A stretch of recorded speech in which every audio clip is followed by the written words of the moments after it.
guys, grabe. May natanggap kaming text. Meron po kaming isang patient na binibigyan lagi ng complete tsaka ng vida.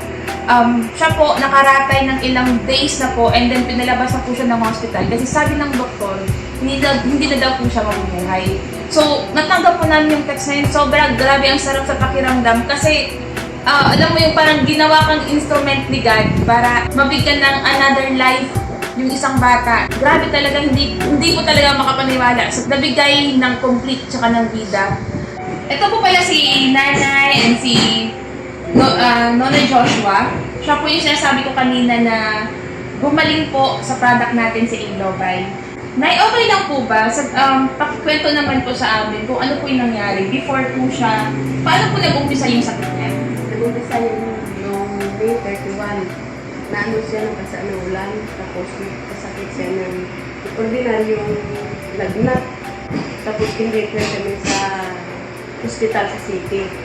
Pag-refer sa amin doon, sabi nila, ang meningitis daw ng mga laboratories, CT scan, 2 beses yung CT scan, ultrasound, X-ray, yung findings nila, hindi pa nila naalam na hindi lang ordinaryong meningitis, TB meningitis, kasi dinala pa daw doon sa Maynila, kasi parang nahirapan sila maggamot.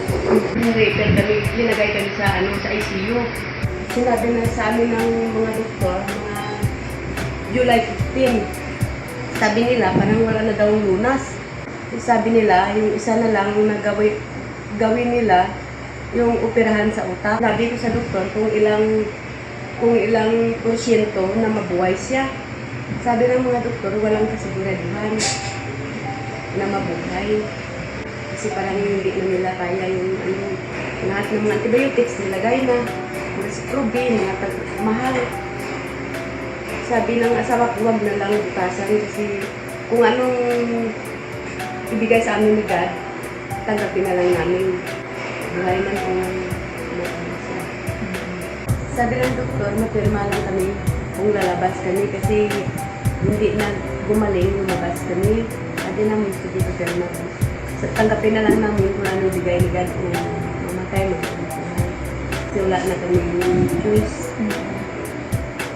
So, nung mga ilang weeks po kayo sa hospital? 46 days. Sa 46 days yun lang talaga nangyari. Walang nangyari. Mga malapit half million yung gastos.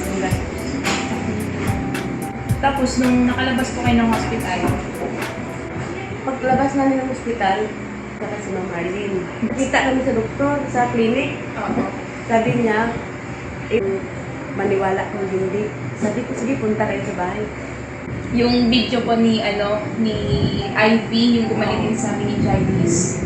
So, doon po kayo nabuhayan ulit ng pag-asa. Sabi ko, galing yan. Kasi, Yun po, sobrang nakakatapak talaga ng puso. Sobrang, nung nabasa po namin yung text mo, sobrang, yung mga balahibo namin, as in, kasi first time po talaga namin na, kasi hindi namin ina-expect talaga, grabe yung, ano niya eh, yung nakita namin yung una pa talaga pagpunta sa bahay. Sobrang, di ba yung ano niya talaga siya, yung sobrang payat na. yung mga nerves ko, hindi na Oo, hindi na siya gumagalaw. Tapos yung tuhod niya hindi na din ma-stretch.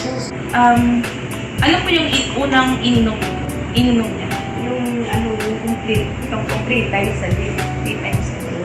pag inom niya ng complete na 3 times a day, yung mga nerves niya, parang nagkagalaw.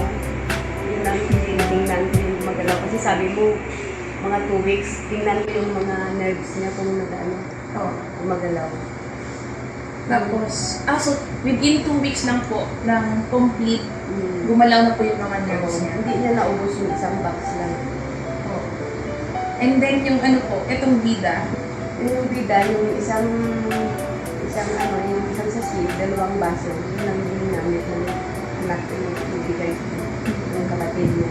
After po nung after nang gumalaw na yung mga ugat niya, ano po yung next na improvement?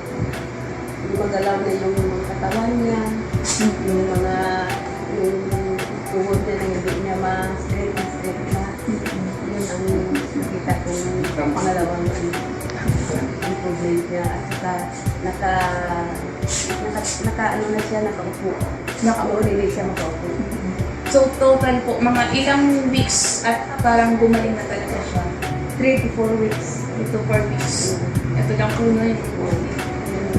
Salamat una sa lahat sa kay God. Binigyan niya ng pangalawang buhay yung anak ko at saka sa instrumento niya ng mga nagpunta sa bahay, si Ma'am Angel, si Ma'am Arlene, at si Ma'am Girlie, at saka si Sir Edwin yan. Salamat sa kanila at sa Team Faith, sa Bida at sa mga Alliance, in Global Alliance. Salamat sa lahat.